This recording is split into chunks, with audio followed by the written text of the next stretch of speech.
welcome to UFO Secret Space. And I'm your host, Lessin, and I'm here having with a bunch of people. We're having a panel today with Richard Knight, Susan Johnson, Theresa J. Morris, and Bruce Cornet will be joining us for the second half. So, very exciting show today.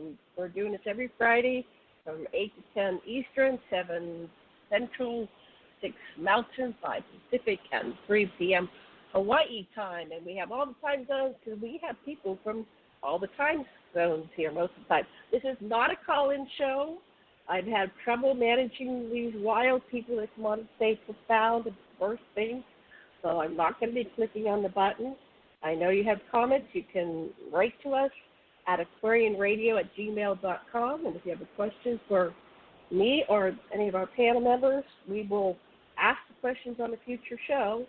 And if you want to come on as a little guest with your 5-10 minute story about your encounters with extraterrestrials, I will set up a private call with you to vet you before you come on the show. But that was a big learning curve. Susan was on that show, I think it was last week or the week before, and I can't have profanities.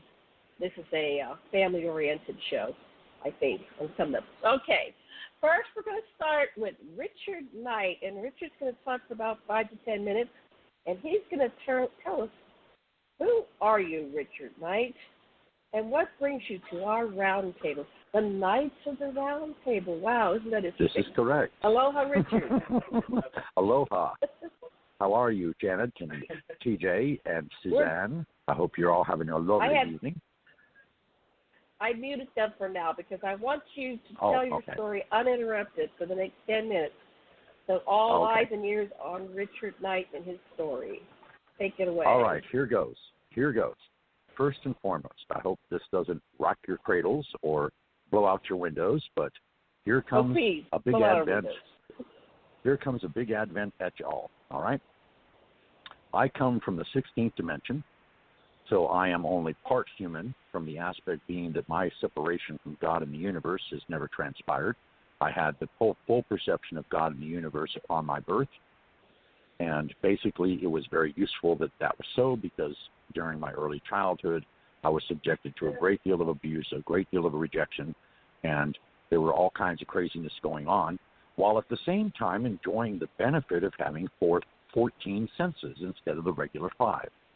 To give you examples of these, of course, clairaudience, clairsentience, clairvoyance, the ability to transmute objects by physically gripping them, the ability to heal, the ability to create fire in the palms of my hands, the ability to levitate, and telekinesis for openers. All right? So as you can imagine, if someone like me were to be boarded at a Catholic boarding school, the nuns and the priests were freaking and claiming that I was the son of the devil incarnate. So that was my opening, okay? And there, from that, I represent a long lineage tradition of both witchcraft and druidism, in which I was being initiated into and brought into the family trad while still being boarded at this Catholic school. So this opened upon me the tremendous curiosity that became insatiable over time to this point in my life, where I now hold 4 doctorates, one in theology, one in divinity, one in religious science, and the other in metaphysics. In addition to my spiritual track, I am also and have been a civil criminal investigator since the age of 19.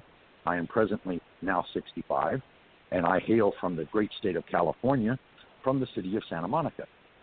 I have had probably too many supernatural and paranormal experiences to count and detail without actually writing a book, which I have done so, okay? That's how vast and vigorous my experiences in the paranormal, and even in contact with ETs and UFOs as well.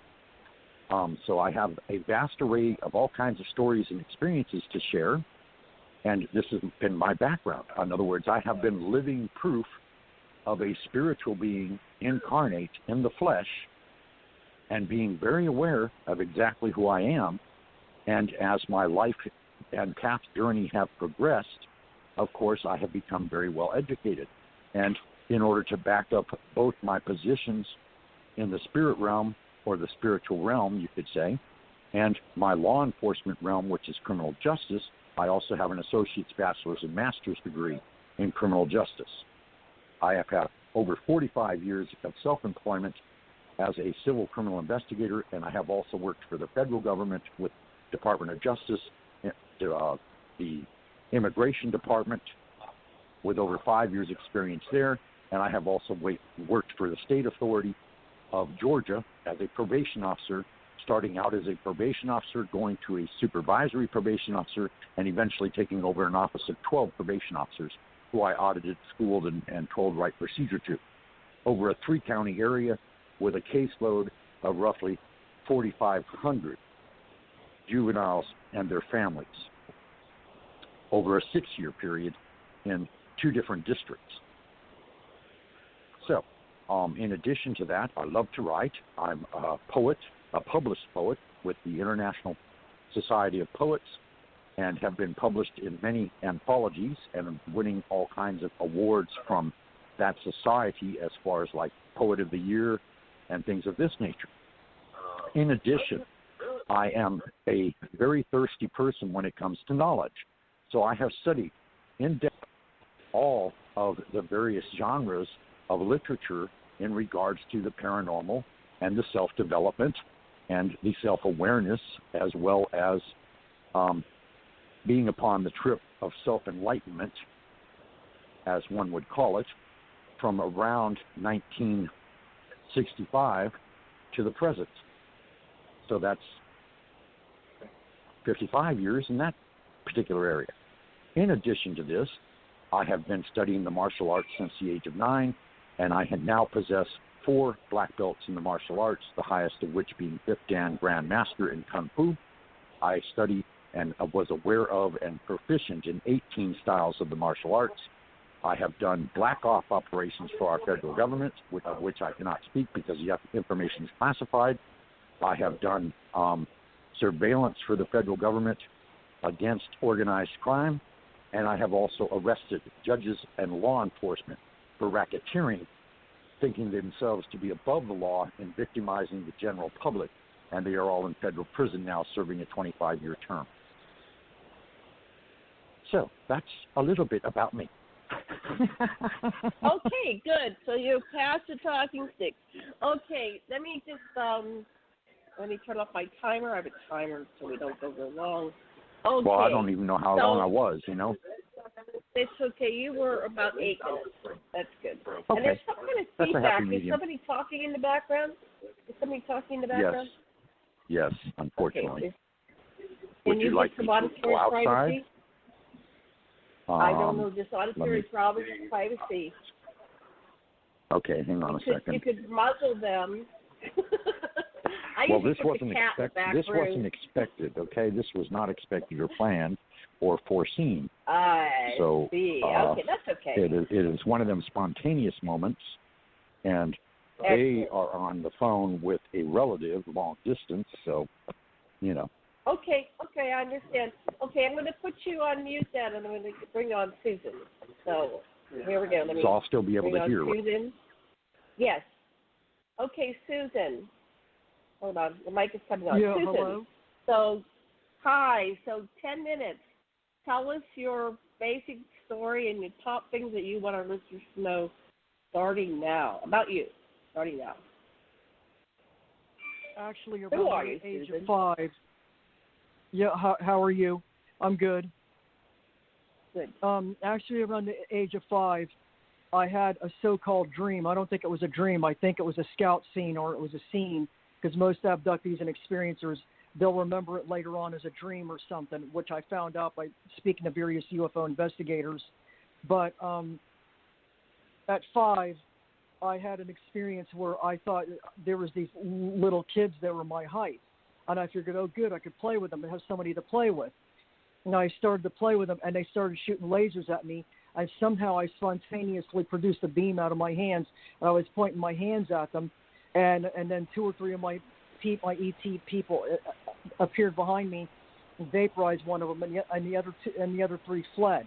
At 7, I had a recurring dream that we were coming into the Earth's solar system, and we were bouncing off the gravitational fields of the planets before we were entering into the upper stratosphere upper atmosphere of the Earth, and a black hole opened up, and I woke up, and everybody, the other crew, which was a human Nyandan crew instead of an ovoid or an Archeron Nyandan crew, that they were still asleep, and I was awake as I'm a navigator, and I said, shift the mass to the black hole, not away from it, because the physics changes when you go into various different dimensions. And they shift the mass to away from the black hole, and we got obliterated, and I was born here in 1960. And since then, that was the dream. I'd wake up, and I would be cross-legged, facing the closet, all shooken up. And I had that dream like 3 or 4 times. But then when I was at the library, I would study every paranormal book, psychology book, physics book, UFO book, astronomy, trying to figure out what was happening to me, the special relativity, general relativity, everything. And I accelerated my IQ like about 10 or 20 points. And then I skipped 3 grades in grade school, and I graduated on time in 79 from a public high school. And then I got an AS degree in physics, an AS degree in electronic engineering technology, or electronics for short, AS degree in plant mechanical maintenance with a dean's list, straight A's, AA degree in physics. I got certifications in HAZWOPER, OSHA. I got DOE Core Level 1 certification for RAD protection, which is Radiation Protection Health Physics Tech. I passed the Northeast Utilities Test, which allows you to work at the northeastern power plants as a health physics tech. I have like 25 years senior decontamination experience, and I was also a valve tech and an apprentice boiler maker, and also a laborer. And I was a junior health physics tech for like 3 power plant outages. I'm forcibly retired. I've had ongoing alien experiences all my life. I'm connected with, I remember all my past lives and the original universe of where our people came from. Presently, we're working with it on our own, and we were called in and commissioned by the Universal Council of One, which is seated in Cygnus, the Orion councils and stuff, because they needed our help, because we ended the Lyran Wars. And that's why the Star Wars is based on the Lyran Wars. And when they say the Force be with you, they mean us. We are a unique force. I was told we were a force embodiment. And then back in 2015, and I also work. We came in when we were called in and commissioned. We came in through Taurus, from the other side of Taurus, the Aleactron universe, on the backside of Taurus through Aldebaran, and what is now the Crab Nebula. It used to be called Bhutan, and it went supernova, and it became the Crab Nebula. And then we were all killed because we were the last group of our kind to stay back to shoot neutral radiation and to the star before it went supernova, to redirect the beam away from the life vein that's running through the sector.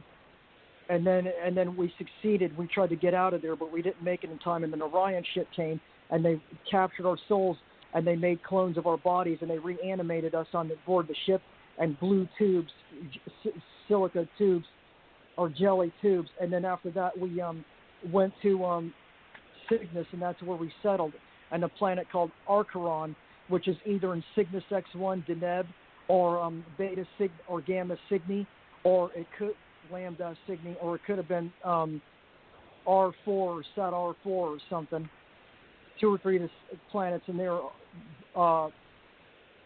hosted us, and they allowed us to stay there. That's 2 or 3 of the planets we live on.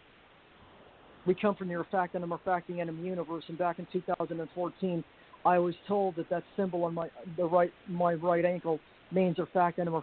And when I did some spiritual work, I went on the spiritual website and I looked at symbols, and the symbol that I have indicates warrior. And I go, oh, that's just great, because I've been told lately in the past 10 years that I'm a warrior, a light warrior. And I am a multidimensional being, and I've been told as high as 22 dimensions. And I don't know if I have clear audio or clairvoyance or anything like that, but I do have a good perception. And those are my ongoing experiences. And I think I'm working with several fleets up there fighting. Maria Calvin Hill actually photographed various ships on the backside of the sun and around the Earth, and I get a strong impression that those are our fleet. And then Bruce Cornet mentioned a book called The Masquerade of Angels, and then chapter 21, it gives you a good idea of how insidious the evil is that's coming into this sector. And we're here to fight it. And because we ended the Lyran Wars and we collapsed the universe in the backside of Draco, and a lot of them, because it was parasitic, evil, disembodied entities that were sucking the life force out of the universe, and some of them escaped into the portals. And then when we were, that's when we were called in, because they were targeting the lower evolved, lower dimensional beings that live in a dualistic reality instead of the trialistic reality that governs most of the universe. And now we got to finish the job. That's basically it. There's a lot of conflict between the humans, the ETs. They demonize us. They vilify us. We're going to make our presence known. We show our armadas all over the world. We see UFO armadas all over the world. That's us showing our presence and our force to let everybody know that we're the good guys and we're after the evil.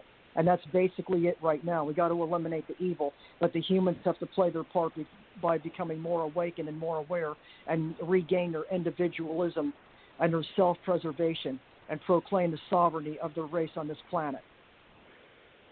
We also do a lot of planetary synthesis, planet creation, stabilization and stuff. And we've been fighting negative factions of the Secret Space Fleet, but there's 2 factions that are positive that are working with us. And it's just really horrific.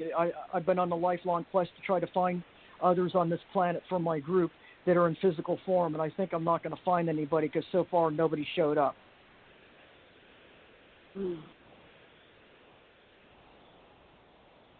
Okay, anything else? You have 1 minute and 50 seconds. Or do you want to pass the time? Even though I have a deep voice, I'm not transgender. I'm not homosexual. I'm straight if I was to be active down here, but I'm asexual down here. I'm only attracted to my own kind. And I'm heterosexual.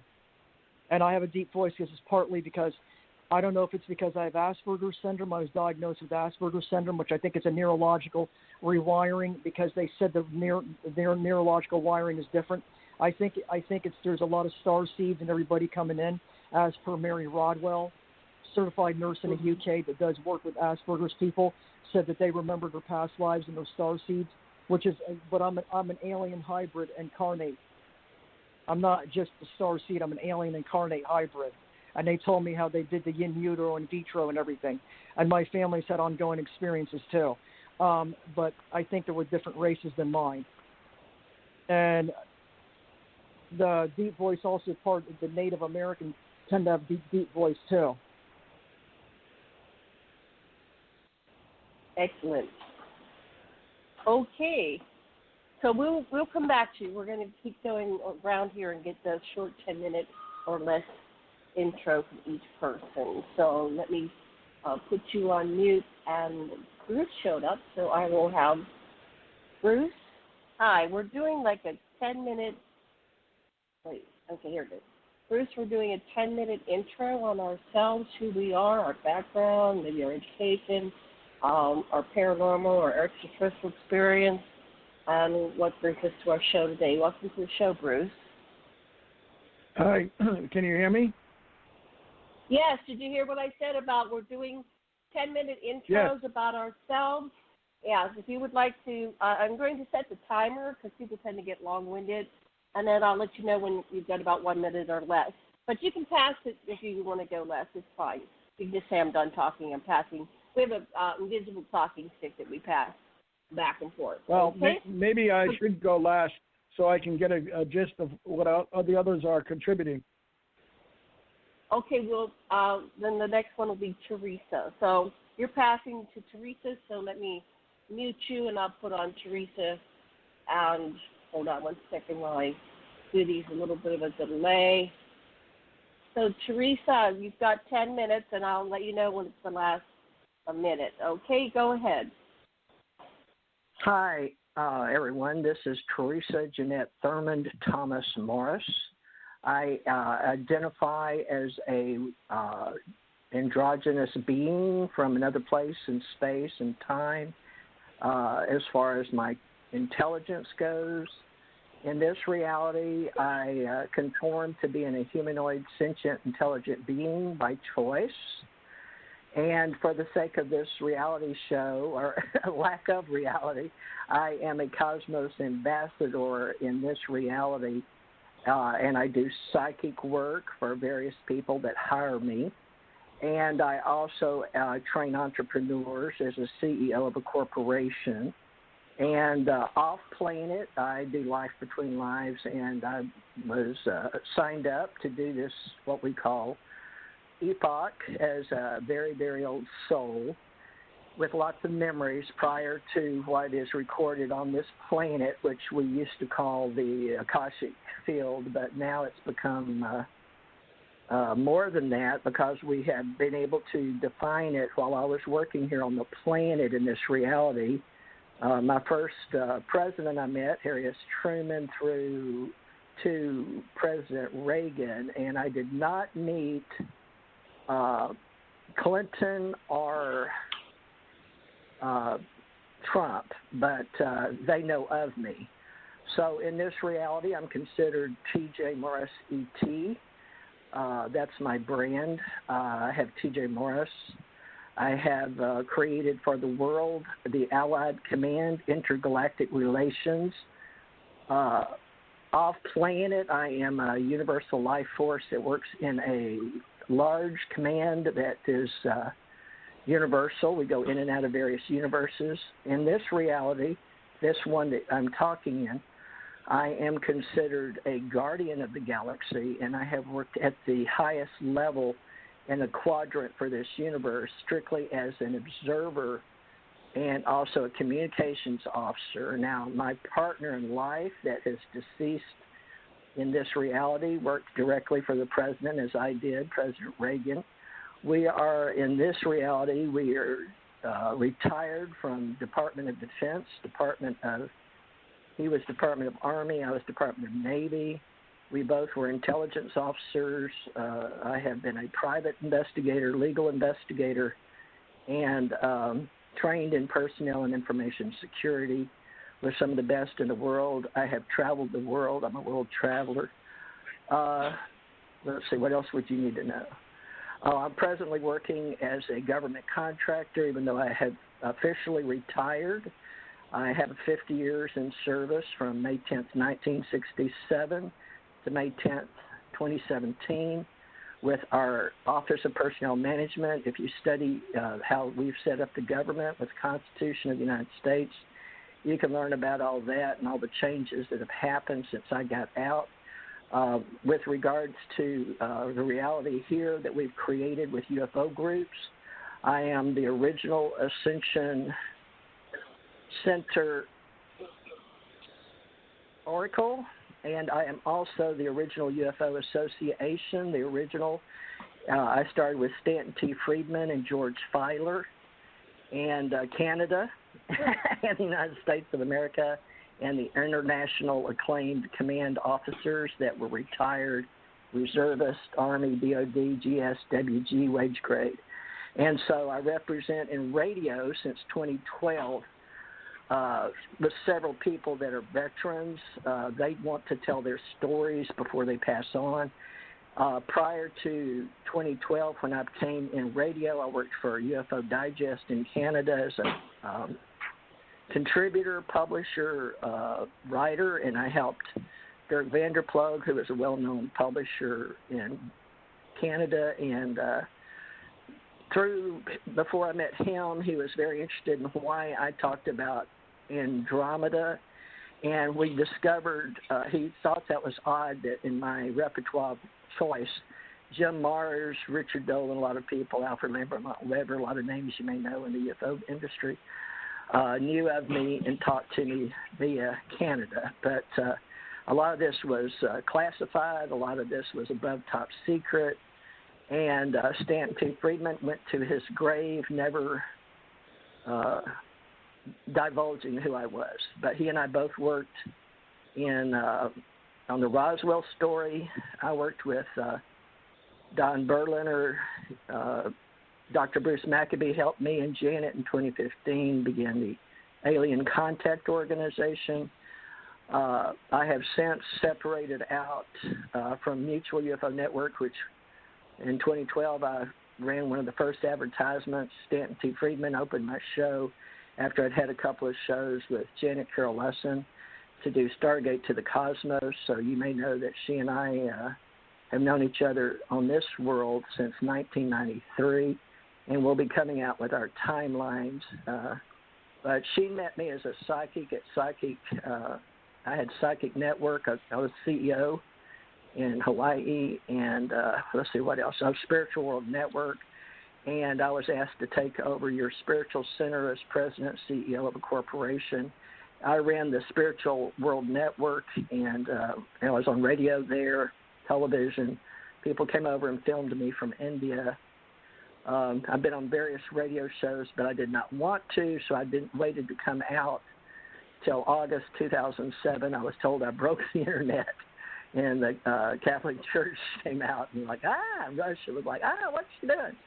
So I claim August 2007 as my coming out as an extraterrestrial entity on the planet telling my stories, but people thought them as fiction, and that's okay with me. So I since then wrote about 20 to 40 books, lost count. So I'm considered an author, a publisher. My family ran a publishing company. My imprint was Timely Manner Books. I was president CEO, as I said, of a corporation. I became a multimillionaire, 33, when I was age 12 on my first Rolls Royce. So I had the power to manifest, which the government was very impressed with. So the actual smoking guy that you see in X-Files was my handler named Carl Reichert out of Chicago area. But I guess he was in D.C. and held the desk there for 40 or 45 years. But I didn't know what those were. So Dr. Richard Allen Miller has been my colleague, and he is a GS-18. We both have an IQ that was once registered at 168 plus, both of us 175. And he is my colleague, and we are building a new reality with esoterics, wisdom, what we call the occult, which just means unknown or undefined, or it's used in a lot of ways. But basically, I relate as an interfacer. One of the jobs which I didn't want to admit to anyone until my husband died because of intelligence work. I was told just to say I work for the State Department.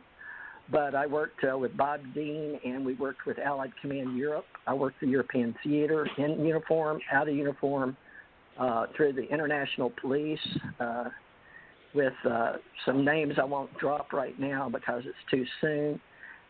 And I have been known as a researcher for APRO, NICAP, QFOs. I personally met J. Allen Hynek for the sake of the show. He asked me overhead in a jet to please help him. I didn't know he was asking me that he died. I was supposed to meet with him in Colorado with his secretary. I was flown to Edwards Air Force Base. I guess we had to talk with some other people in the Navy and Air Force, and then I went to Lowry Air Force Base and did some training, Black Ops, stuff like that. But as far as people that care about what kind of military training I have, Army, Navy, Air Force, Marine. One more minute, TJ. All right. I crossed over. I ran for all Joint Chief of Staff in Sea or Mariner. So I've been working globally and internationally, and I'm just here to observe and communicate. And I really identify right now with the cyborgs and the AI and the robots, and bringing in what we used to know were just interfacers. So I didn't want to do this job, but I volunteered for it, I guess. So that's who I am. I'm here to help at the Ascension Age. It's a whole new paradigm. So thank you, Janet Carroll Lessin, for being my friend. Okay, thank you. Okay, next person is Bruce Cornet. And Bruce, I'm putting you on off of mute. I think you can talk. Try talking now. Okay, can you hear me? Yes. Yeah. Go ahead. 10 minutes. Okay. My background is very different from that of Theresa and Susan. I didn't get involved in all of this subject until 1992.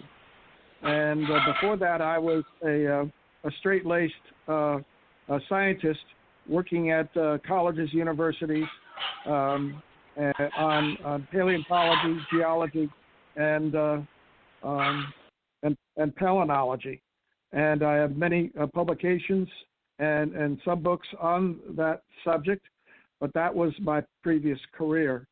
Now I am doing writing about my experiences since 1992, when my career took a sharp, hard right-hand turn. And I ended up discovering that I lived right near a UFO hotspot near Pine Bush, New York. And I contacted Dr. Ellen Crystal, who had just written a book, Silent Invasion, on all of the activity in my own backyard. And as a scientist, I was very curious about what was going on. And she took me out into the field on the very first night. I was out there. I saw things I could not explain, and I was literally captivated. This continued for 11 years. I started a research project in the field with equipment, with cameras, audio and visual and magnetometers, and collected an enormous amount of data and accumulated over 140 close encounters. One thing that Ellen had in the field, which was very different, was that the craft would follow her around. And when I went out with her, they started following me around too. And we would go to specific locations in Orange County, New York, and set up our cameras, and the craft would literally come to us and put on performances in the night sky. They, with their plasma lights, would create sky glyphs that I would capture on time exposures, and then piece the pictures together to understand what type of figure they were creating in the night sky, and there were quite a few. I never got very close to these craft. They would always keep their distance from us. They would lift off from neighboring fields and arc over us, and then dive into fields or forests behind us. So this really interested me, and I wanted to get to the basis of who were they and what was this. Everybody that went out there sky watching thought that this was, they were aliens. And in my 11-year research, I was able to accumulate enough information to say to exclude the possibility that we're dealing with some faction of the U.S. military, perhaps working with the ETs. But the technology that I saw and experienced in the field was extraordinary by any means. They were able to read my mind when I was taking pictures and know exactly when I was opening and closing my shutter of my camera, and they would move and make movements in the night sky to coincide with those opening and closing of the shutter. So I was able to do experiments and determine that there was a telepathic communication, and I don't know of human pilots that are capable of doing that. In addition, I was able to determine that these ships, which were mostly angular ships, they were not round. Some of them were like the Tic Tac, but most of them were triangles and diamond-shaped craft. The manta ray was huge, about the size of a 747. But what was extraordinary is that these craft would come out of the ground and they would dive into the ground, into an underground base in a local area there, about 8 miles from Stewart Air Force and Army Base and International Airport near Newburgh, New York. So we had a lot of commercial air traffic and military air traffic flying over us, and these craft would mimic the lighting, the navigation, night lights, hazard lights of these conventional aircraft. They would also produce sounds. that would attempt to create audio camouflage, and they were quite successful at fooling the people on the ground. When they would hear the sound, they would say, "Oh, that's just a jet." But my analysis and recordings and frequency analysis showed that they were not normal jet sounds. They were synthetic sounds composed of at least 12 different frequencies, and they disobeyed the normal Doppler effect. They were reverse Doppler, and that has since been shown to be a product of anti-gravity craft. So that was a smoking gun that these craft were indeed not built by humans. And so I recently published a book called Unconventional Aerial Phenomena in the Hudson and Wallkill River Valley of New York. It was published in 2019, and you can buy it at Amazon.com. There are also hundreds of web pages that I generated since the late 90s, one for each of the encounters that we had in the field. And you can go to my web pages, just Google Dr. Bruce Cornet, and you can follow me into some of those web pages that are linked to other web pages and see all of the data that I published in my book. My life has been quite extraordinary from the standpoint that I never realized that when in 1981, March, with a discarnate voice, asked me if I was ready to serve God and do whatever he asked me to do. When I said yes, he asked me to take care of a woman that was in need and that he would bring her to me, which he did. And I met her in late 1983, and lived with her for exactly 7 years. And she was an extraordinary woman. She died in 1991, and then came back in spirit and over her grave and to say her farewell. And I caught that on video, on camera, and I did a web page on that called The Passion of Bonnie. That was her name. And then I watched her spirit being beamed up into a second sun in an overhead cloud above her grave. And when I analyzed that images from the cloud, there was a huge circular dome-shaped white mothership embedded in that cloud. And that was my first clue that my late wife was an ET. And she came back to me and communicated with me telepathically for many years after that. And I believe that she was responsible for putting on those performances by the unconventional craft in the Wallkill River Valley of New York. So I'm basically here to back up all the other guests on the show with actual physical data that had been analyzed scientifically. Great. Well, thank you very much, Bruce. Okay, good timing here. Okay, this next round, what we're going to do, I'm going to go back to Richard, who we've not met yet, Bruce, but I'm going to ask a question. Richard's going to ask a question of his own making. Oh, let me get this switched over. Okay, 1 second here. And we're all going to answer it. And I'd like everybody to keep their question down, their response down to 2 to 3 minutes, because that way we'll get 3 or 4 questions done in the course of the show. And Richard, you go first, ask the question, and answer your own question. Take it away, Richard. Okay. Good evening, everyone. Not like putting once you on again, the spot, huh? But go ahead. Well, that's okay. I can handle it. No problem. Okay. My question is this. How long, to all of the panel's very, very extensive knowledge, have ETs and extraterrestrials been involved with the planet Earth? Okay. And an answer to that. Do I now? Yeah, yep. You answer your own question now. Mm-hmm. Okay, so now I get to answer my own question? Sure, and then we're going to have everybody else answer.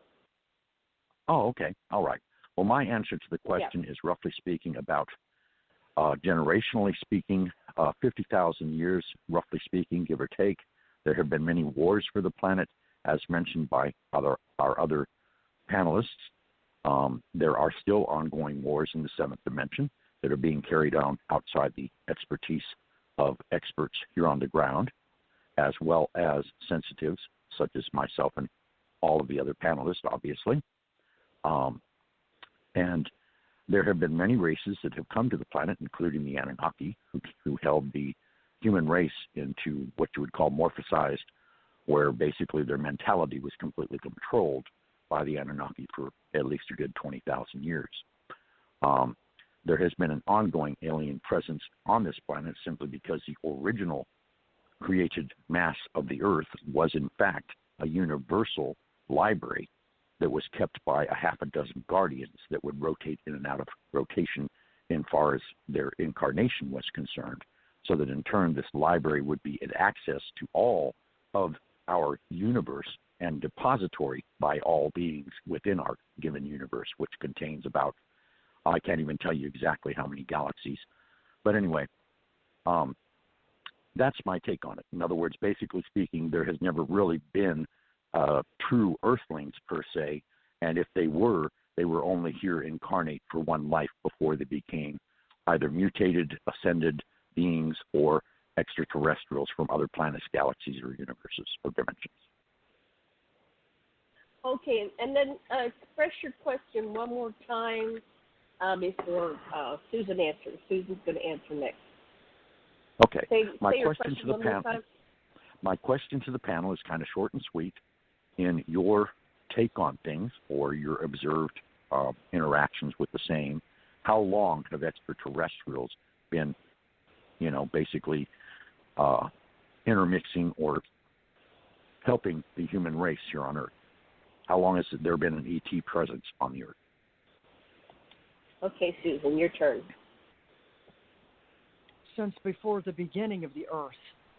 The Earth was specifically created as one of the primary focusing points on what they would call a matrix that's supposed to govern the baseline light harmonic resonance that regulates the nature of physical reality. There's several Earth-type planets throughout the rest of the universe. Each one of them is on a critical point of this matrix. And each universe is regulated by what they call a light harmonic resonance octave or a system. And so I understand it was multiple races that created the Earth. It was the Orion Council, mostly the Master and Creator beings from there, and maybe some from Sirius, and maybe some from, I want to say Andromeda or Pleiades. I'm not sure. Some of them, the common progenitors that are down here, and they got a large number of people that are following them, like the Palladians, the Arcturians, the Sirians, all that, had a hand possibly in creating the Earth.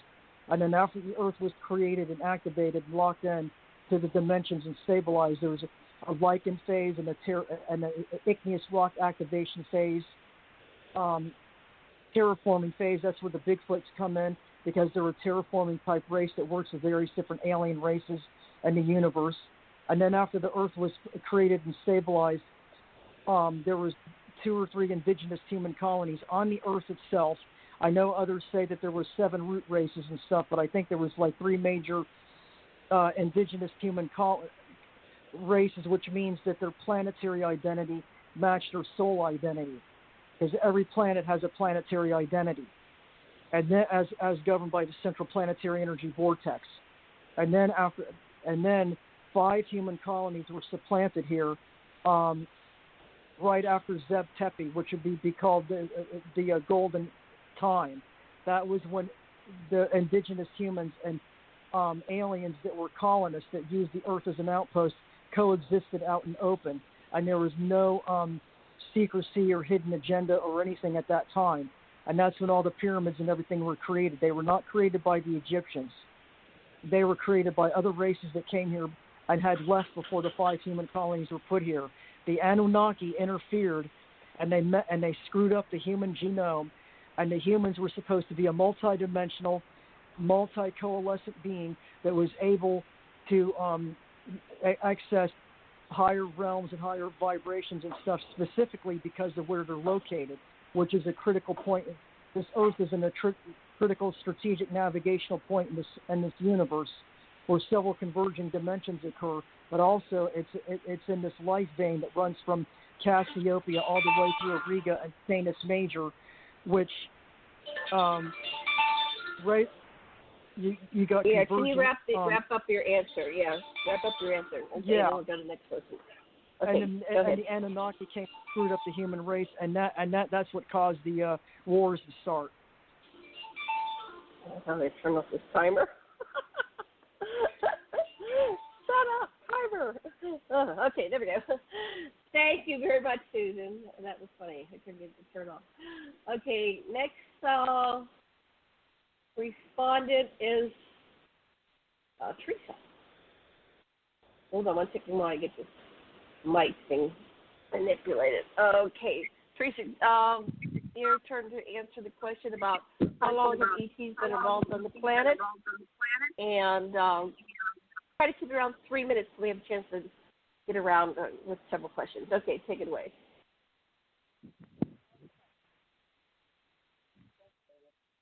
Are you there, Theresa? Yeah, can you hear me? Okay, go ahead. Can hear you. Go ahead. Okay, yes. regarding the story that we're promulgating tonight, You're breaking up. You're breaking up. I'm trying not Can't to. hear you. I'm not doing anything.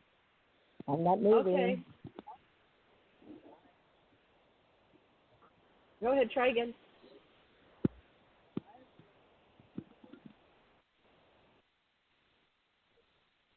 Okay. We're having some sound problems. We'll come back to Theresa. Are you there, Theresa? Try one more time. Okay, we'll come back to Theresa. Okay, we'll give Bruce an opportunity to answer that. Okay, thank you. Bruce, you're live. Yes, in response to Robert wanting to know or wanting to say how long he thinks the ETs have been involved with humans, he also asked how long, Richard, how long the ETs have been on Earth, and those are two different questions with two very different answers. I agree with him that interaction with humans probably goes back to at least 50,000 years. But in the Wallkill River Valley, I discovered something that was quite outrageous. In my geology work, I discovered that the original Cydonia complex on Mars was constructed in the Wallkill River Valley during the last interglacial, Eemian interglacial, over 118,000 years ago. And I was able to locate remnants after the glaciers retreated of the face, the tholus, the crater, the base to the D&M pyramid, and all of those features. And it was able to age date the Cydonia complex on Mars based on continental drift on Earth, which was indicated that it was either built, the one on Mars was built either 50,000 years ago or 59,000 years ago, or it was built 118,000 years ago. Take your pick at this particular time, because the rate of continental drift could be 1 or 2 centimeters per year. And the second part of the question, how long has ET been on Earth? I did a 24 square mile magnetic survey and of the area, and I discovered that there were underground magnetic activity, artificial activity going on. But the most extraordinary thing was I discovered an alien probe that had landed on an ancient island in an Ordovician sea over 400 million years ago. How do I know? Because it is completely embedded within Ordovician black shale, ocean shale, and sitting on top of a granitic island. And it's now been, erosion has brought it to within 9 feet of the surface, and it is still functional and still sending signals out into space whenever the constellation Bootes is overhead. And these are very powerful signals that come out of it that I was able to measure with my magnetometer. And I was also able to determine that it is triangular in shape, about 565 feet on a side. And that is a huge structure, alien probe. And I found other ones sending signals out into space as well, indicating that this was a mining area for these extraterrestrials over 400 million years ago. And the granitic masses islands that they landed on are full of exotic minerals and rare earths. And a mine in Franklin, New Jersey. Franklin, New Jersey has produced hundreds of different types of minerals from these granitic masses. So it was a mining probe. Thank you. We'll get back. Let's see, who's next? We're going to try Theresa again. Thank you very much, Bruce. Okay. Actually, I'll take a turn. From my understanding and the research, the story of the Earth goes back, and there's been life and species visiting here since its inception, which was X amount of billions of years ago, because people different species indeed, come here to terraform the Earth, and they periodically do what's called interventionism. So they introduce other, species and plants and bugs and everything to experiment. How the hell will this grow and develop here? So the larger life forms apparently came here billions of years ago. I forget the name of the researcher. Dr. Cuomo. It's starting with this C. I've seen his presentation where he goes down through the layers of a mountain, and the lowest layer, which is built up or something. He comes in from the side, and he's found these giants.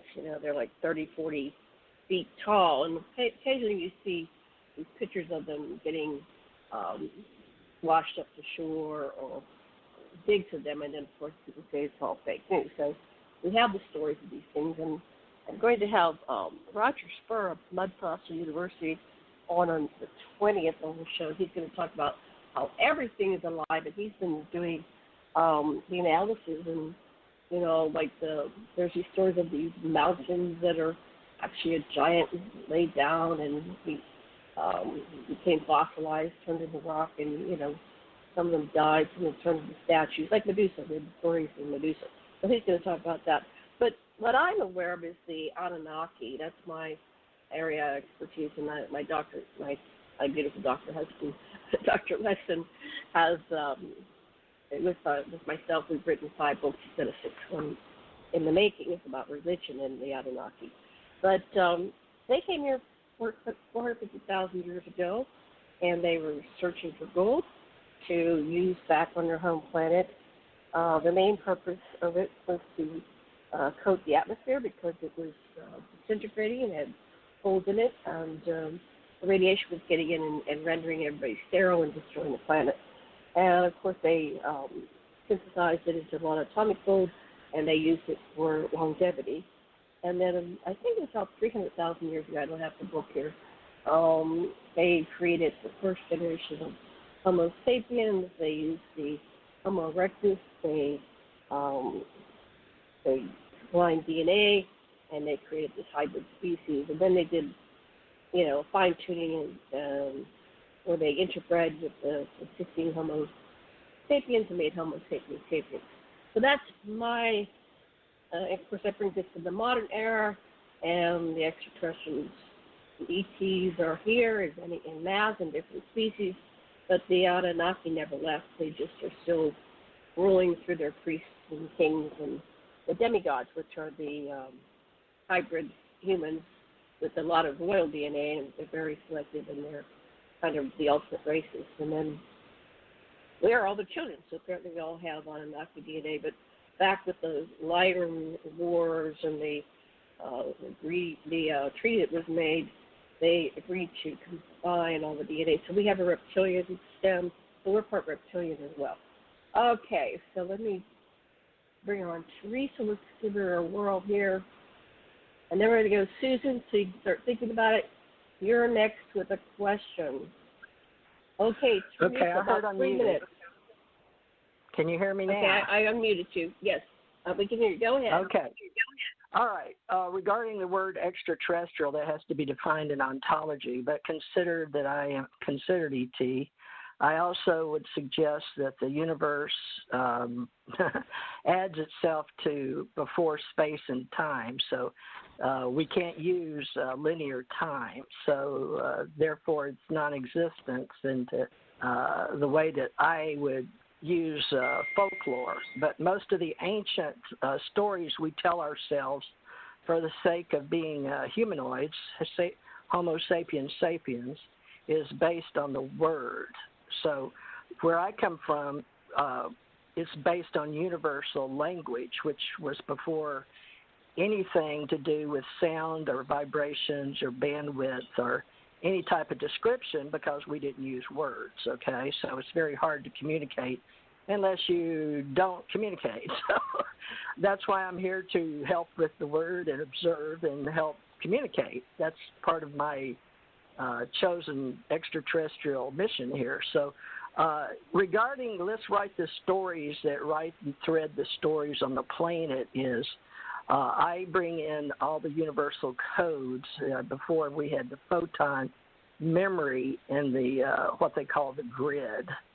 So I presently am working with a lot of theorists because science was taken from original philosophy. And right now they go back to Aristotle on the planet and create forward. However, as far as archaeologists, anthropologists, people that talk languages of the earth, being extraterrestrial, I'm working with all those that understand that before humans existed, we had all biological. So to me, Earth is an extraterrestrial, and Earth is made up of former biologicals.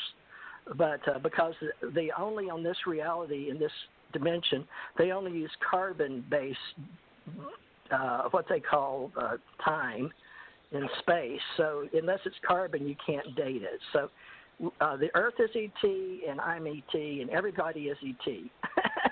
So it's all ET to me, so that's my reality. So thank you. Thank you. Okay, Susan, give me a second. What question? Hold on. There we go. What question do you have for everybody? And you're going to start by answering it yourself. You're going to ask it and answer it yourself. Are you there, Susan? I'm here. I'm trying to think. Okay.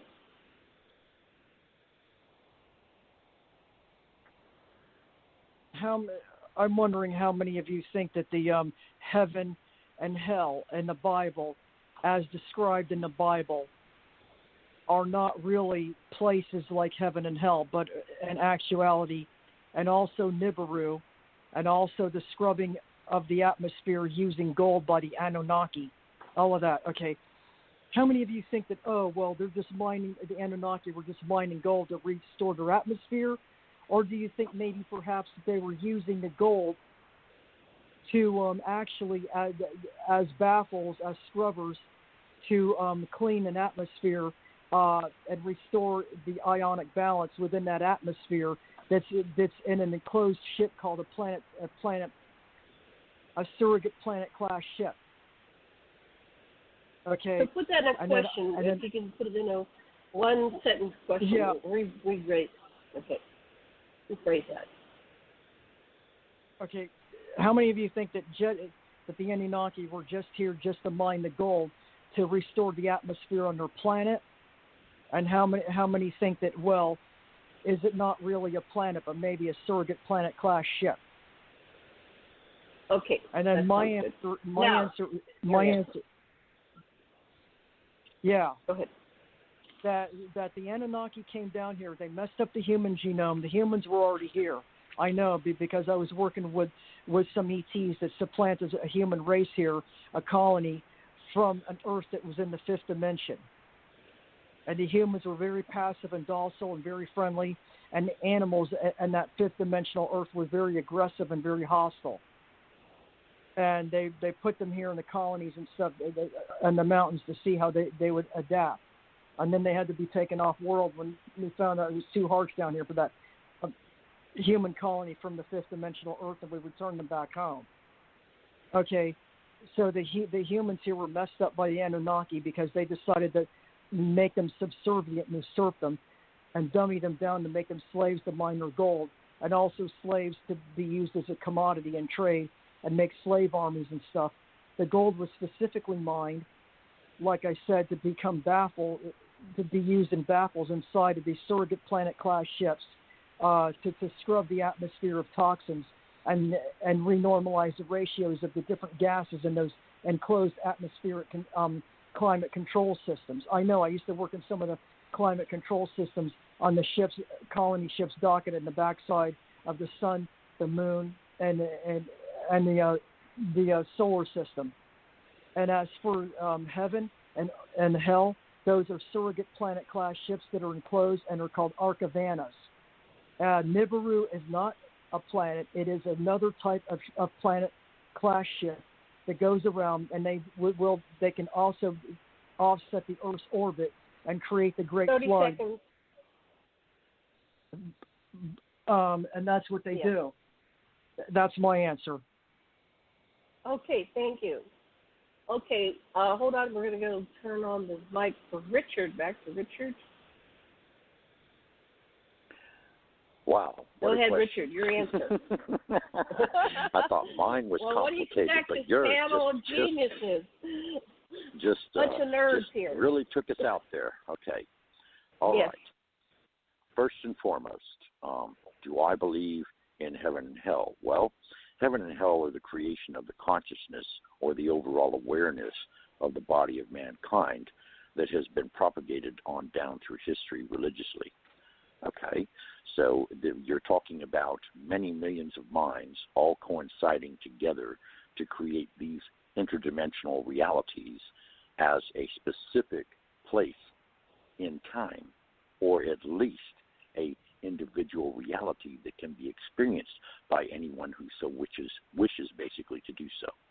For example, there's not just one heaven, there's actually 18 of them.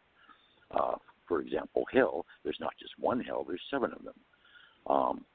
As far as the Anunnaki is concerned, I do believe that, in fact, their mining colonization and excerpts upon this planet were a cover, a complete cover or disguise to the universe and the galaxy and, of course, our solar system at large to put off, or what you would call sleight of hand magic, to indicate that this is what they were here for and this is what they were doing, when in reality they were completely sent or completely had the alternative motive of completely dominating mankind and making mankind into their slaves. And that's pretty much my answer.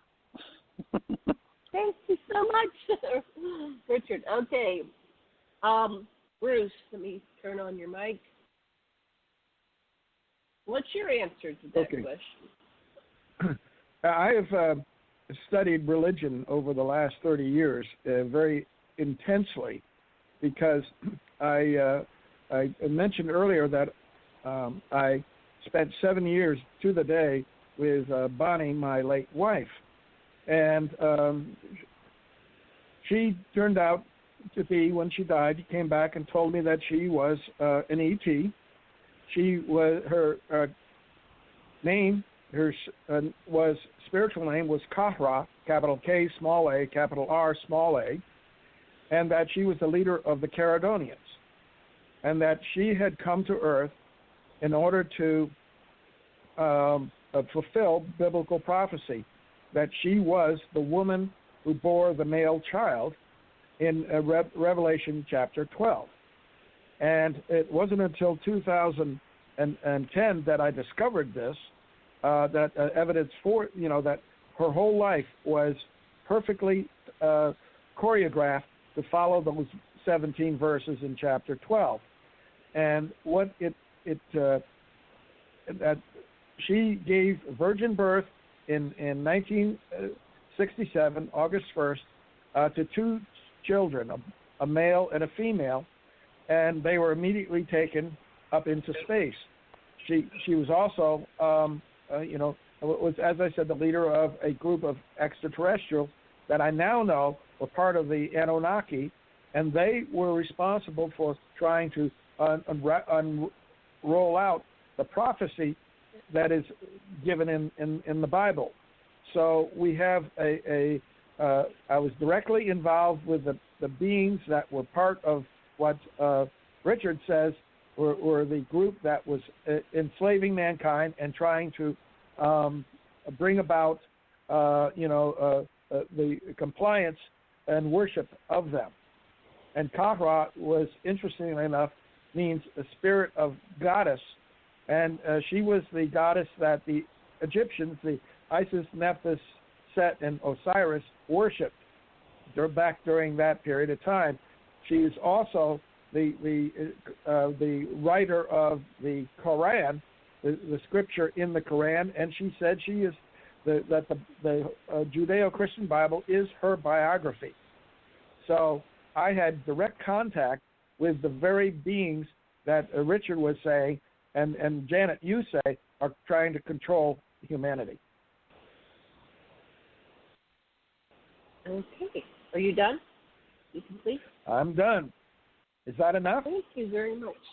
Cool. That's sufficient. Thank you. I'm going to go on to Theresa. Hold on. There we go. Turn on mic. There you go. Now I hear unmuted. Now I hear it. Okay. Now, regarding work. Okay. Regarding me and the way I identify and I witness is the words we're talking about are only of stories that have been created by thought forms. And many thought forms where I relate to who I am after dying many times in this reality is life after life and life after death. So in those realities where I am presently, it's like interdimensional travel. It is the fact that I know I'm here now in this reality, but it's like I would prefer to use the term of entertainment and gaming because this is a radio show on radio waves that we're creating together, so we're all creators. Now, this is the same way that humanoids have met on the planet in order to have a physical reality to entertain each other on a learning planet or to some approving planet. So that's where a lot of these dualistic words come from. But in my level of education, above this reality and above this dimension is we're working in spaces that you can't even imagine on the planet because in this reality I've been in them, and I can't explain how you can walk into a home or a ship 30 by 30 and it open up to a whole nother reality.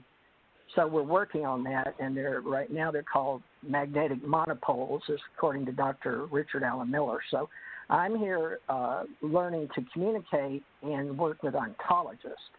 But regarding the Anunnaki, that is one of the stories that was written on this planet by people of before they could read and write, really, so they had scribes who fired clay tablets.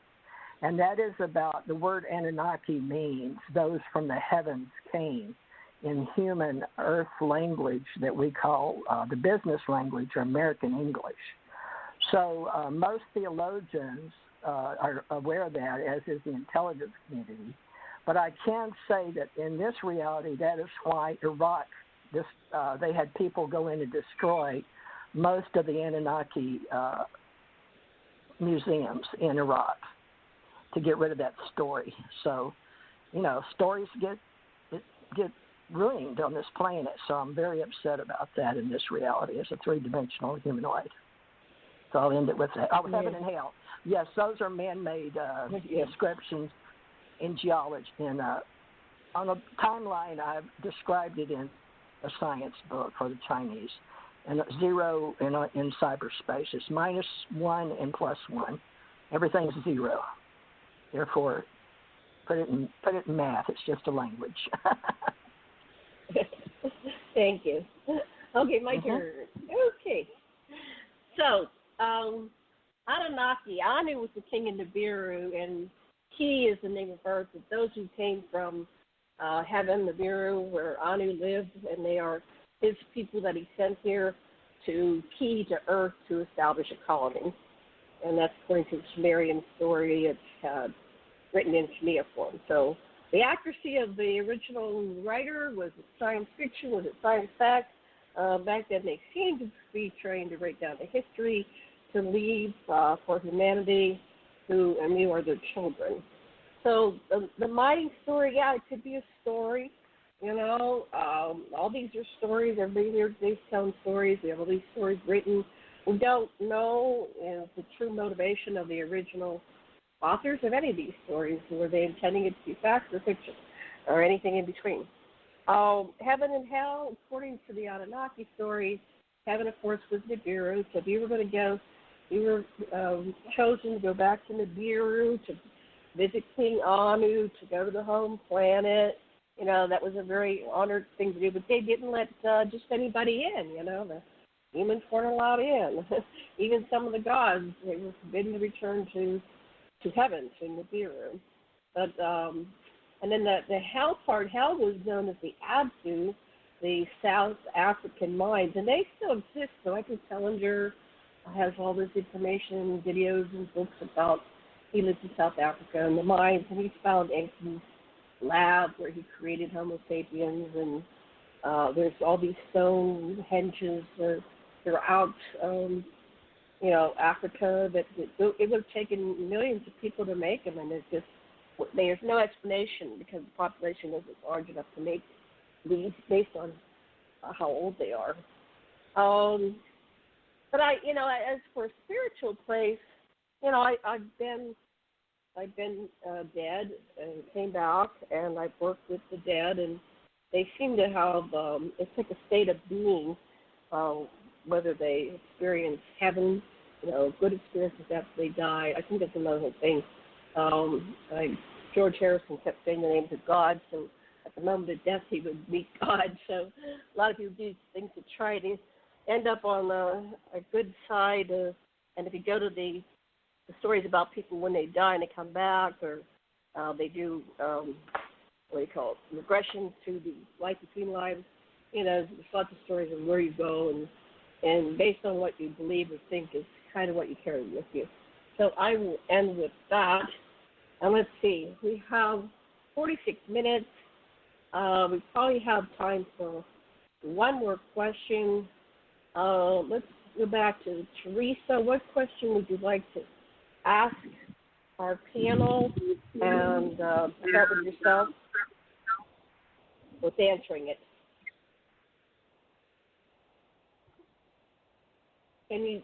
Theresa, are you there? Okay, we'll come back to Theresa.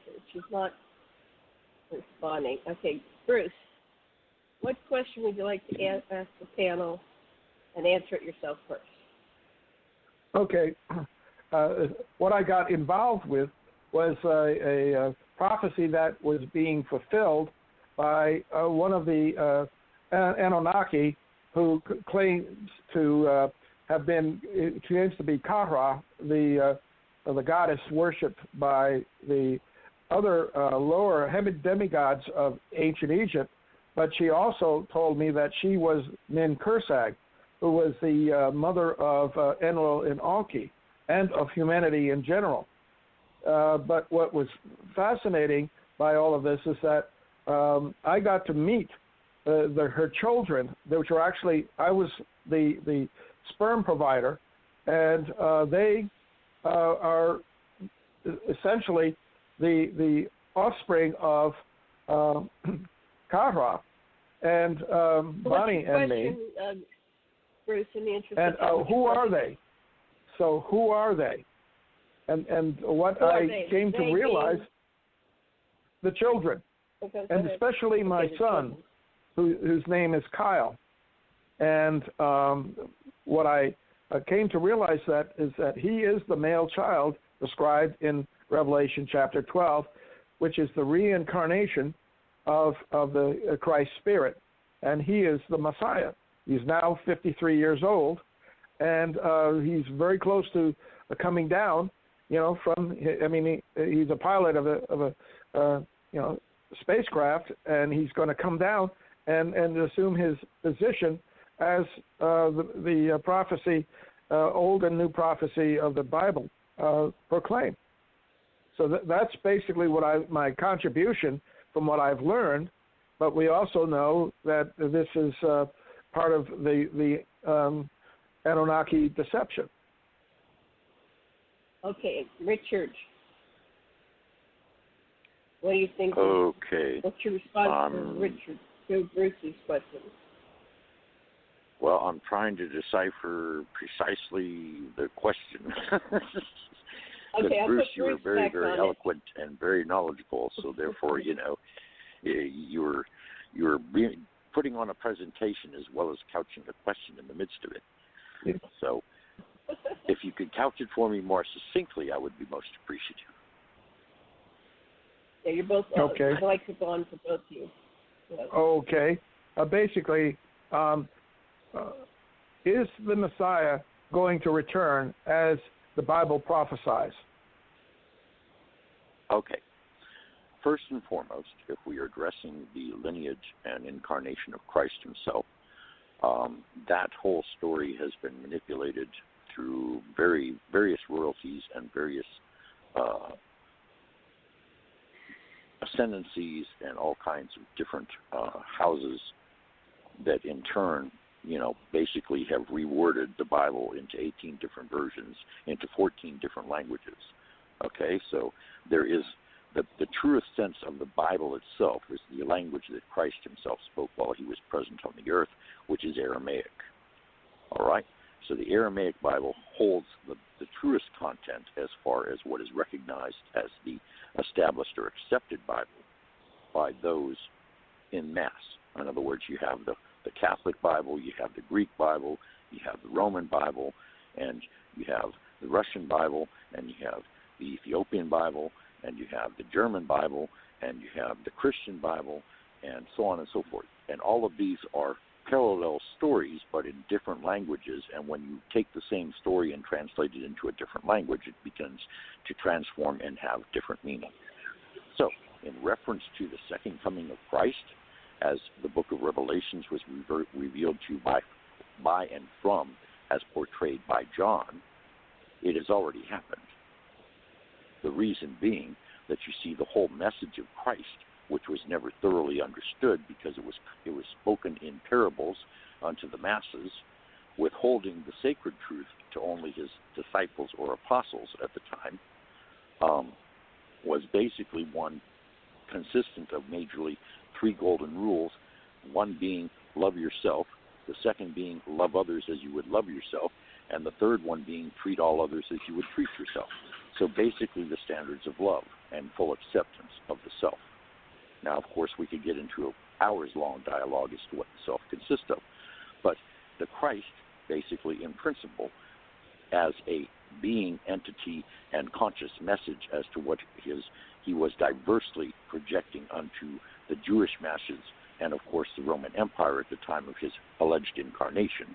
And I say alleged only because, again, it's a matter of perception. In this reality where there are two or more, you can co-create an entire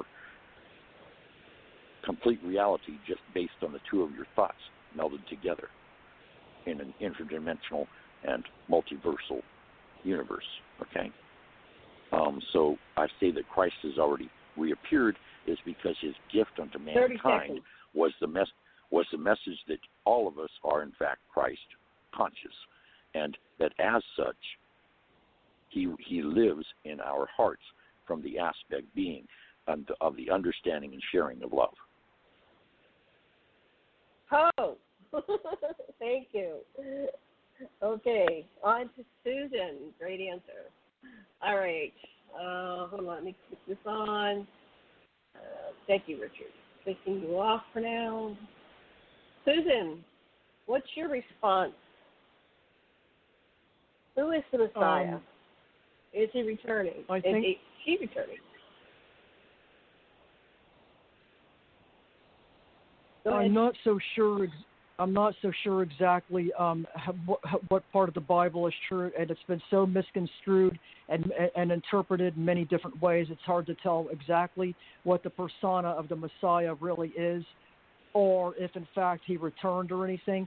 I'm thinking the Christ was actually referring to the Christ priesthood, which is a belief system, like a philosophy, from what I'm understanding. And when they say Jesus, they mean Jesus of the Christ. That's what they meant.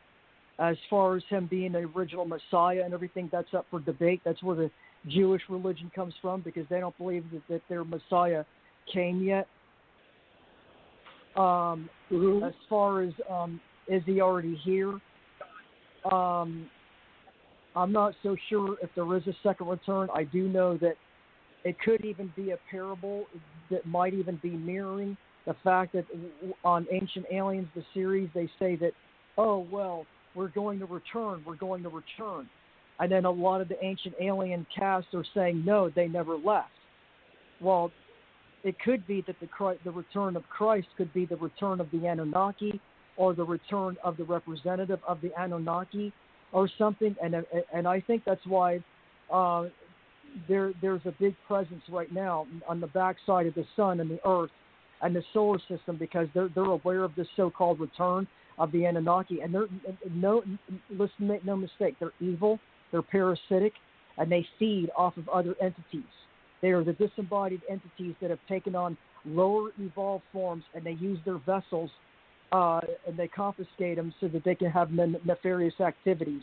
Evil has no rhyme or reason. It's like a cancer in a patient. It doesn't have any logical reason. It's just a parasite. It feeds off of everything. And I think that the Bible and everything, along with the other religions, were specifically designed to subjugate and assert and dummy down the masses, and along with the God gene complex that was put into the human genome to screw them up, to make them have to worship something greater than themselves, instead of having their own self-awareness, self-preservation, self-integration, and self-integration and expansion. And I don't think there's going to be a return, because I don't think the Christ really existed. I think it might have been a parable by the Anunnaki themselves, through the Bible, the evil Roman Empire and the evil elite, to go ahead and control and subjugate the masses. And I think the Christ's return is in fact the return of the Anunnaki. I think that's what the symbolism means. Wow. Great answer. Thank you. Lots to think about. Okay, I'm going to see if I can get Theresa to answer this question. I hope her phone is working. Hold on one second. Thank you, Susan. Theresa, are you there? Yes, can you hear me? Yes, we can now. Can you hear me? Who's the Messiah, and is the Messiah returning? Well, it depends, again, on ontology, and it depends on the person or the data package of thought forms and intelligence that the question being asked. It's like Q in Star Trek, okay? But I believe that Dr. Bruce is referring to what in America and in theology is one of the Christian beliefs, as well as the Jews, as Susan referred to. So these are words, folks. These are stories, and these are thought forms to separate the masses. Now, what I understand about people dying is there's been many people on the planet that have waited for a Messiah. Now, the way science interprets the Christ in thought forms is like some famous people said, is, the greatest day is when you're born, and the second part of you is knowing why. And the Christ Messiah, I do write. I'm a writer, and I use Christ consciousness as a ministry for the universal life forms. And in the universes, we all know that people as humanoids get together, and in order to tell themselves that they are going to be okay as individuals, they create critical mass consciousness. So Christ, the Messiah, is the critical mass conscious of the word God, but we've had many at many levels of meritocracy. But when you're God realized, as in the old New Age, which is no more because we have the Ascension Age now, the Ascension Age embodies the Christ consciousness in the new epoch of what we call time and space. So that's the answer is people come and go from this planet expecting to be saved from. So what it is the packet of intelligence inside your consciousness that you know that inside of biological, that is your you. How you think of as you, I. And when you think of the Christ consciousness, the Messiah is the we, you, they thought forms on the outside of you. So once you grow up and become awakened, you realize the inner and the outer is yes. There is no other. So there is no minus, there is no plus. There's only zero, which is all encompassing the Messiah Christ consciousness. Done. Excellent. Wonderful answer. Wonderful. Okay, I'll take a stab at this one. Okay. So the Anunnaki introduced the story of the Messiah, so people would keep looking outside of themselves for the answer, for someone to come in and rescue them, which is a way of disempowering humans, because humans, if they were dealing with too many humans and not enough Anunnaki. There was a couple incidents where humans realized that the Anunnaki could be harmed, they could be, they bled, that they had a form that was vulnerable. So they started religions in order to control the masses. So they started introducing this Messiah. Look for someone outside of yourself. You can't do it yourself. There's no way you can ever do it yourself. And that kept them from realizing that we are all Christic consciousness. On the higher level, we have the spiritual aspect. Who are these beings that come down periodically and walk among the sentient species of the planets and to help them evolve and become conscious and enlightened? Now, the historical Jesus, according to the Anunnaki and according to the researchers that I've worked with my own research, was actually Enki. And Enki, because he was such a long-time immortal being, wherever he traveled, he would get different names. So he's known by many names. In Egypt, he was Ptah, and he was Aquarius, he was, Neptune, Poseidon. He's got many names. And so do the gods. They all have many names because they were so long-lived and even so short-lived. But the wedding in Cana is actually the wedding between Jesus and Nimma. And Nimma is Mary and Jesus is Enki.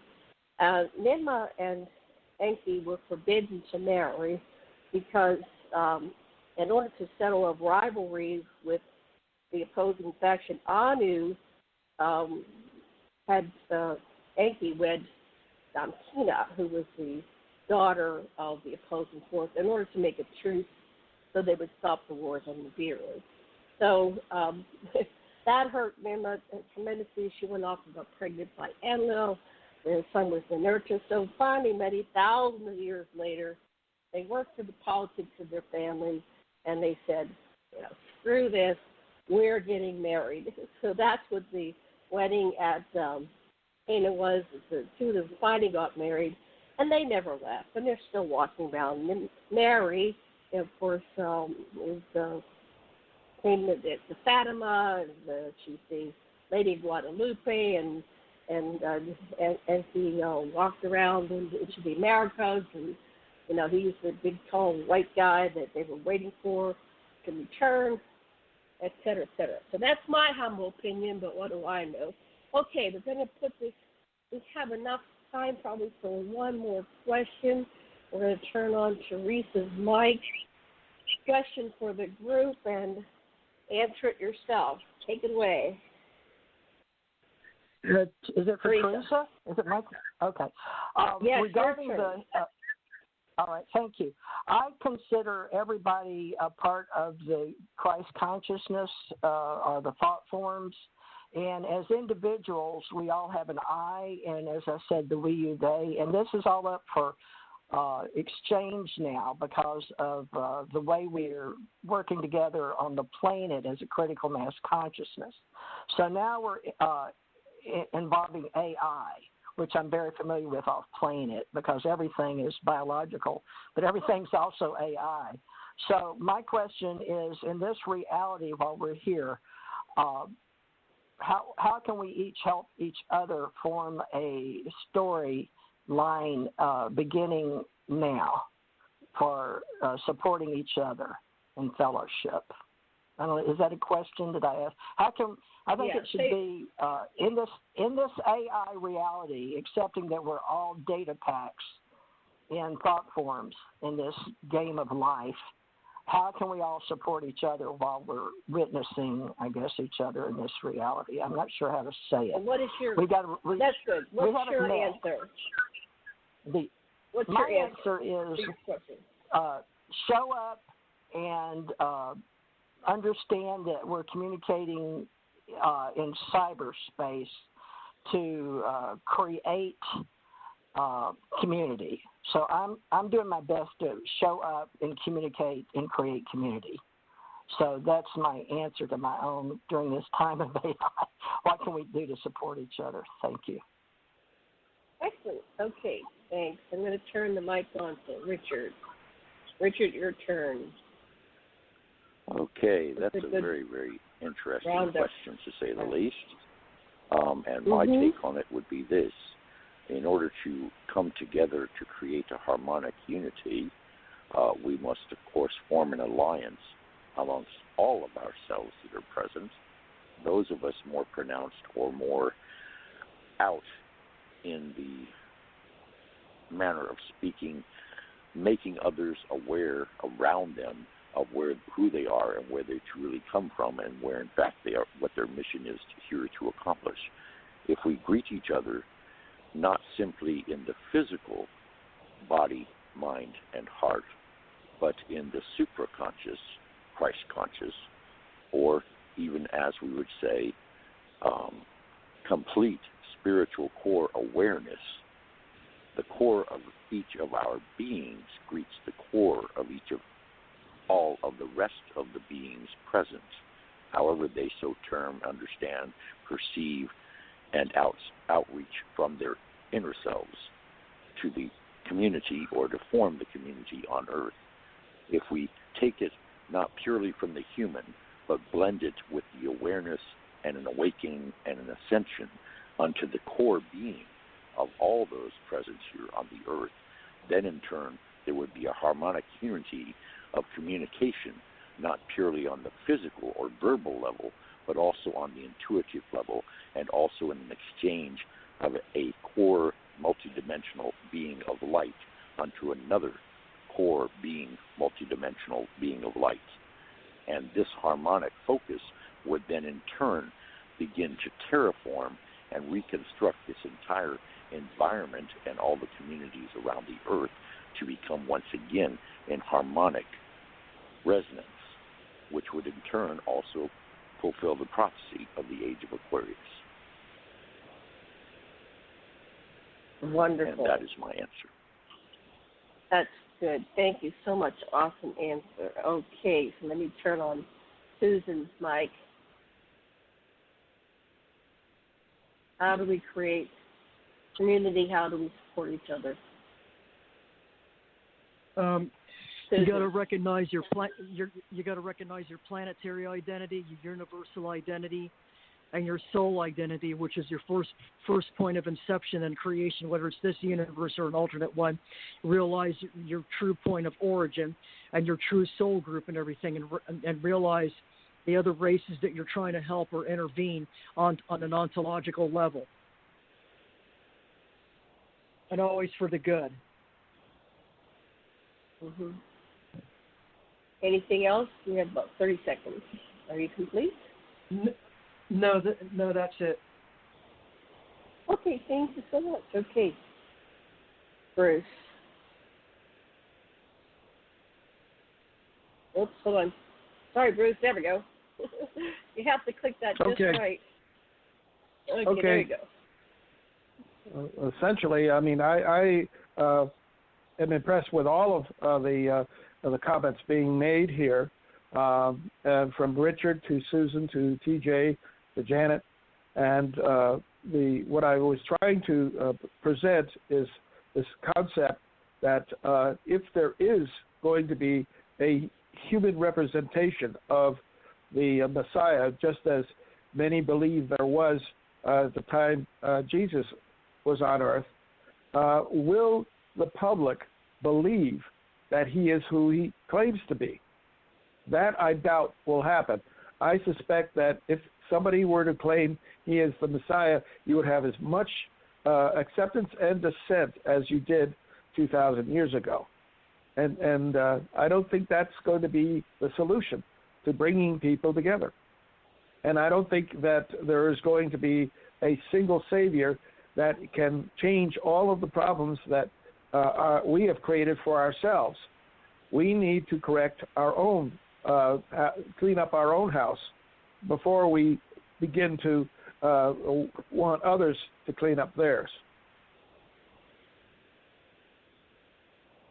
Excellent. Are you complete? Only that I want to say that for the sake of the information being presented, that as Susan said, that that she didn't think that Jesus actually existed, that he is more a myth.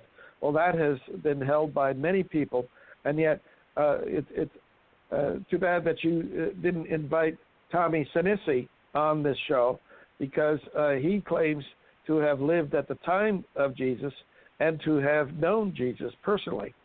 And so he could correct that misconception. Then you have the Gnostics, who didn't think that Jesus came in the flesh, but that he was mainly spirit, and the Christ spirit. And that's why the Catholic Church, the original church, tried to destroy the Gnostics. They get rid of that concept, but it has come back. It is resurrected in 1949 with the Gnostic manuscripts that were found in the desert. Right. Okay, well, I'm going to answer my answer, and then I'm going to turn on all the mics, and I want everybody to play nice with each other. But I just wanted to say, in psychology, one way we can create community is to witness each other. And we witness each other without judgment, without criticism, without trying to fix or repair, because none of us are broken. But witnessing is the first level to healing, especially if you can be witnessed without judgment, criticism, somebody trying to fix or repair you in your true authentic self. And ideally, it would be great to witness each other in our true expression in the moment. So if somebody wants to be angry, they could be angry, and you just witness them being angry, and we applaud them and say, good job, you really did. If they want to be loving, whatever their true emotion is, as long as you're not hitting somebody, you don't let anybody hurt anybody, but if it's within themselves and that's what they're doing, that's fine. And so what we've done in our communities here, we've had experimenting conscious community here on our property. My husband came here in 1979, and this has been like a little hippie community, learning to grow food and supporting each other. And I can't say that we had a lot of success, although, each period was successful in of itself. I would like to see us, and that's why this vision of this radio show is to come and we witness each other. And I'd like to see each of us on this panel and others that we find and bring to the radio show, that we do our timeline. And what I mean by our timeline is you take your story and you think, from your current now self, and you go back in time to 20 or 30 critical incidents in your life that kind of shaped you as to who you are today, and that you never forgot, like a dream you never forgot, and you write them down, 1 to 20, 1 to 30, how many you have, but no more than 30, and you give them a name, like the time my mother hit me, right? And what did that mean to be hit when you never been hit before? Or, something, the time I was taken on board the ship, whatever it is, it can be whatever it is. And then what I'd like to do in future shows is each person, we witness them in their 20 to 30 episodes. And we help them integrate and fill that out. And, of course, no fixing, repairing, criticisms. And then we do the next person. And so that's one of my concepts. So now we have 19 minutes left in the show, and there is somebody on hold, and I'm afraid to turn it on because the last time I got all these obscenities. But I'm going to turn on the mics of our panel members. I'm going to walk away from this for just a minute because I have to do something. And I invite everybody to just go free flow, and it's called popcorn. The one who has the most to share will probably emerge as soon as I walk away. And please be mindful, there's only 18 minutes left, and when you're done, say, I'm passing the mic. And then the next person speaks, and try not to cross-talk. I'll be back in just a minute. Take it away, panelists. Will you mute yourself, Janet? And we usually do this by time, so there's 4 of us, so that'd be 4 minutes each with a closeout for Janet at 2 minutes. So anybody got a timepiece? I don't, but she started, this used to be Friday nights with me for UFO Secret Space, so I don't know what it is now, but Susan, Bruce, and Richard have been invited, so I yield my time if somebody will keep up with 4 minutes each, whoever's got a timepiece. Next. Yeah, Theresa, I wanted to try to get a hold of you, and it's hard. Is there any other way I can get a hold of you? Because we had a really interesting conversation, and we were talking about the ontological basis of being an identity, and then we went on to something else. Oh, the F-16 that crashed in Michigan. And then you said it was caused by something else. Specifically, I was trying to get a hold of you. The question I had for you was, what do you know about the so-called bunker buster incident that happened in Maine, which was December 17th? A lot on both sides of the storyline, but can we do this offline? So you can get in touch with me as director at Oh, wait. Let me give you UAP. Excuse me, I'm still old paradigm UFO. New paradigm, director at UAP.associates. And that is where they're combining all my Microsoft and Gmail and my personal domains of about 35 different domains with GoDaddy in cyberspace. So if you'll direct your email to me and you and I on phone, do you do Skype? Yeah, I do Skype. Perfect. My name is TJ Morris, ET. And all you have to do is schedule a meeting with me by contacting me and making me a friend on Skype. And I do 15, 30-minute intervals. But for you and me just to be one-on-one as friends, no problem. It's just, I'm going to be honest with you. Once you cross my path, which apparently you've done, I'm a soul traveler, and I pretty much have already. I didn't hear you're cutting out. I'm sorry. Just so you know, I'm a soul. Okay, let's see. Hello? Can you hear me now? Can you hear me? I'm back. All I heard is once you cross my path, which you've done, and then that's it. And then you faded. Yeah. Hello? Okay. I heard the whole thing perfectly clear. It's bizarre. All blank. That's bizarre because I heard everything that TJ had to say. Okay, can you hear me now? This format is kind of a little bit flawed. I'm thinking of taking this show to Zoom, and we could try that next week on a Zoom format. You don't have to show your face if you're shy. You can just keep your camera off. But we might get a better recording because there's something about we lost Susan. Okay. there's something about this format which is flawed. Well, I'll try to call her back. It's not just the format. It's that when you have beings that are fully awakened and conscious, all gathered in one place, we have a tendency to blow circuits on satellites and other communication devices and create static in those systems. And as a result, it interferes with communications that you're trying to have between any pair of given individuals for conference calls. Oops. Wait, I got to do that without sound. Okay. There's a way of calling without having the sound. Calling sound. Okay, there we go. I'm trying to get Susan back on. Okay, go ahead, Richard. I'm sorry I interrupted. Can you hear me? No, it's okay, because you see, you were addressing an anomaly because Bruce and Susan did not perceive the last pronunciation of TJ's means of sharing the best way to get in communication with her, and I had no interruption whatsoever.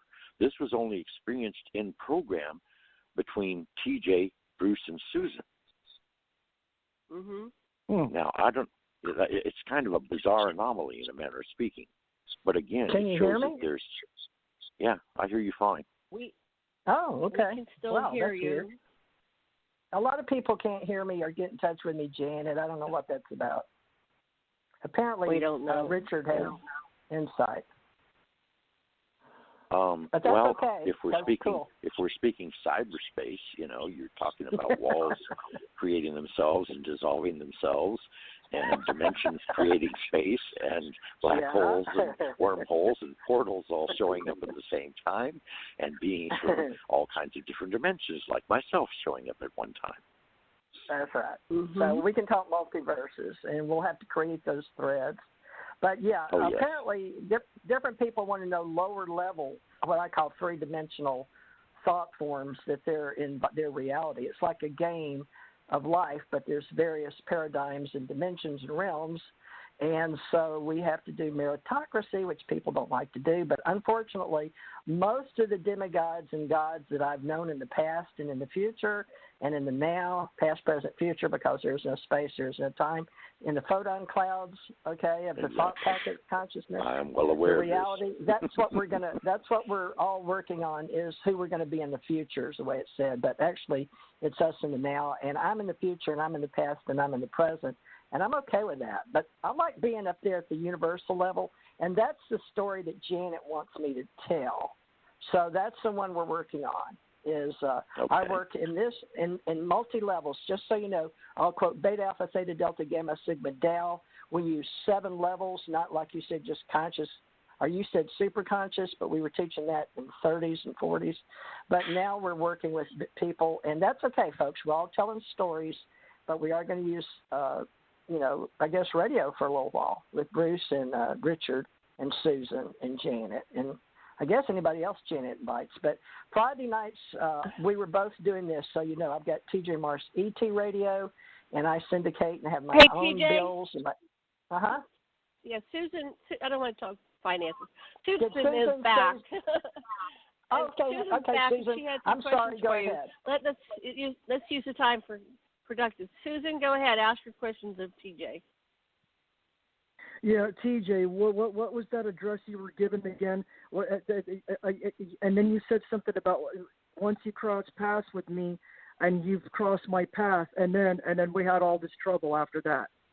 I was going to say, I hope you can stay in contact, because so many people are trying to work at critical mass consciousness in 5G right now, that the radio waves and the microwaves and all the waves we have are all messed up. But please try TJ Morse ET on Skype.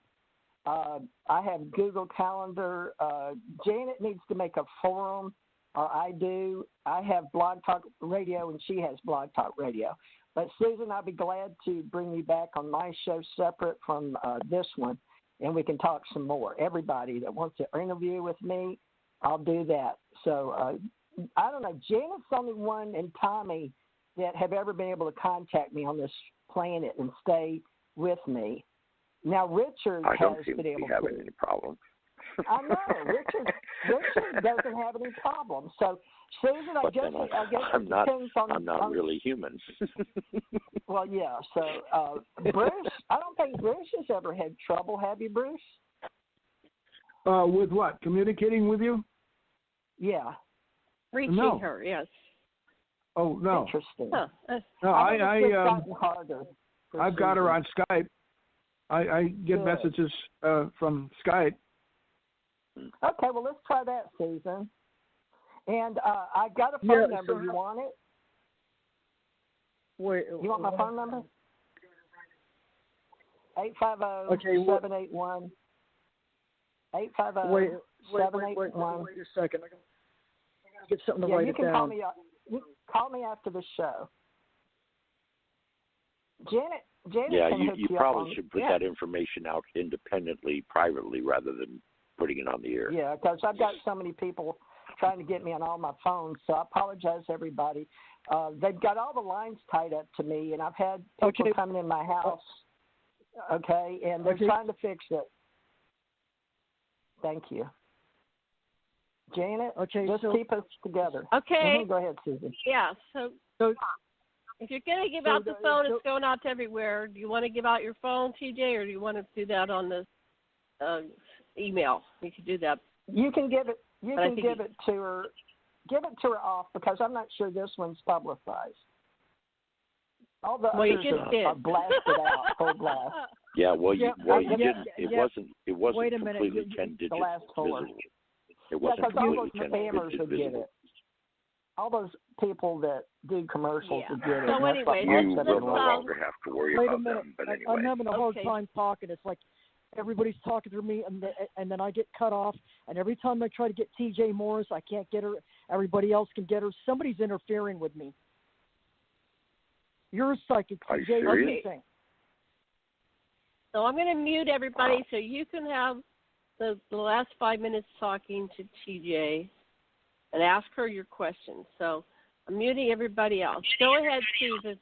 Ask your questions of TJ because we have like 7 minutes or 5 minutes. Why is it when everybody else can get a hold of you with no problem, I can't? What's going on?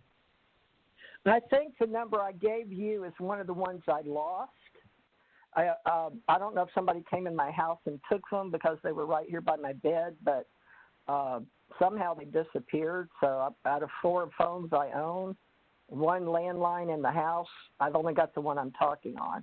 And Janet will give that to you so you can call me after.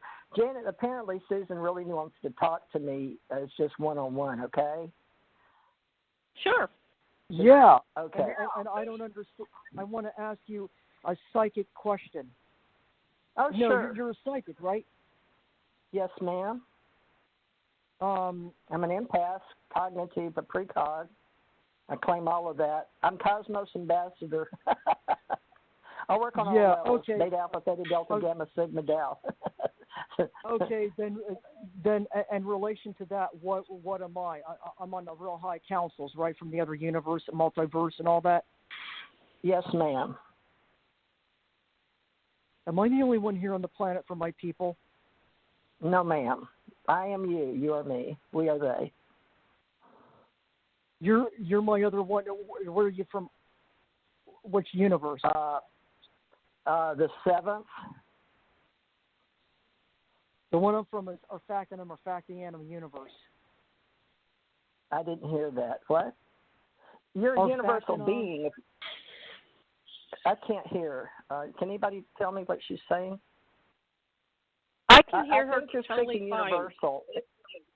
That's weird. I can't hear. All right, so it's universal levels. We're having trouble in bandwidth and vibrations and sounds, and that's because the language we speak, Susan, isn't modified. So we've got to speak in our biological. So first of all, we have to accept our biological forms and become humanoids. And then we've got to find each other on the planet. So it's part of the game. And it's not the easiest game I've ever played because they made me a communication operator. It's not part of a game. It's part of direct interference by the negative ET scourge because they don't want us to connect. Okay.